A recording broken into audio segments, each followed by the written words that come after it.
Organismos atuais e diferentes grupos apresentam características iguais. Bactérias, arqueias, protistas, fungos, vegetais e animais são todos feitos de célula, com a membrana plasmática constituída de fosfolipídios e proteínas, por exemplo. Teria a vida surgido mais de uma vez e, por sorte, esses seres convergiram para as mesmas características?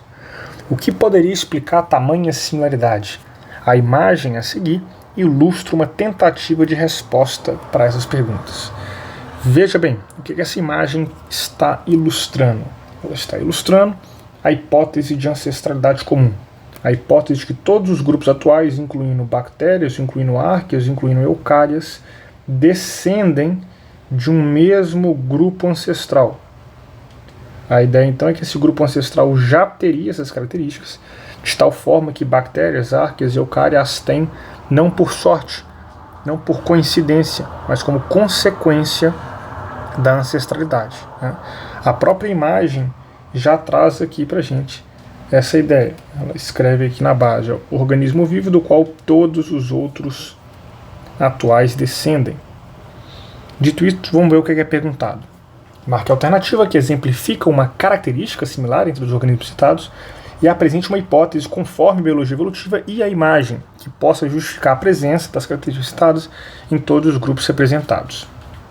Capacidade de gerar prole pode ser uma característica? Pode. Todos esses grupos a têm provavelmente como consequência dessa descendência. Os organismos evoluem? Sim. Isso é, melhoram ao longo das gerações? Não. Tem um erro no conceito de evolução. Evoluir não é necessariamente melhorar ao longo das gerações. Isso vai ser enfatizado no início do curso, vai ser bastante enfatizado nas aulas de evolução. C. Constituição feita de átomos dos mesmos elementos químicos. Correto, todos eles são feitos basicamente de átomos de elementos como carbono, hidrogênio, oxigênio, nitrogênio, fósforo, enxofre, enfim. D. Presença de um conjunto de reações químicas, que a gente vai chamar de metabolismo. Correto. E. Codificação da informação em um mesmo tipo de material genético. Correto, todos esses grupos codificam informação em ácidos nucleicos.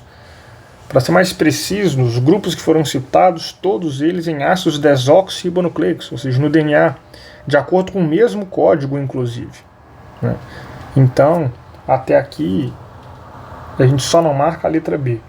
Porque a letra B, apesar de ter começado de forma correta, explica o ponto de forma errada. Vamos ler a continuação agora. Hipótese. Na alternativa A, as características citadas seriam consequência de coincidência. Não, não é coincidência. A gente acabou de dizer que não é. Ou seja, os grupos representados apresentam diferentes ancestrais. Não, a ideia é que eles apresentem o mesmo ancestral. E o surgimento de tais características seria independente. Não, a imagem está ilustrando exatamente o oposto disso. C. Hipótese. As características citadas seriam consequência de coincidência. Não, acabamos de dizer que não. Ou seja, os grupos representados apresentam diferentes ancestrais e o surgimento de tais seria independente. Não, mesma ideia, né? D. Hipótese. As características citadas seriam consequência de parentesco. Exatamente isso. Parentesco. Ou seja, os grupos representados apresentam um ancestral comum que já teria tais características. Exatamente o que a imagem ilustra, né? A grande e importante hipótese de ancestralidade comum. Eu já estou com a letra D. E a letra E, para fechar, as características citadas seriam consequência de coincidência, não é o mesmo erro. Opa, aqui. Beleza? Então a gente fica de letra D.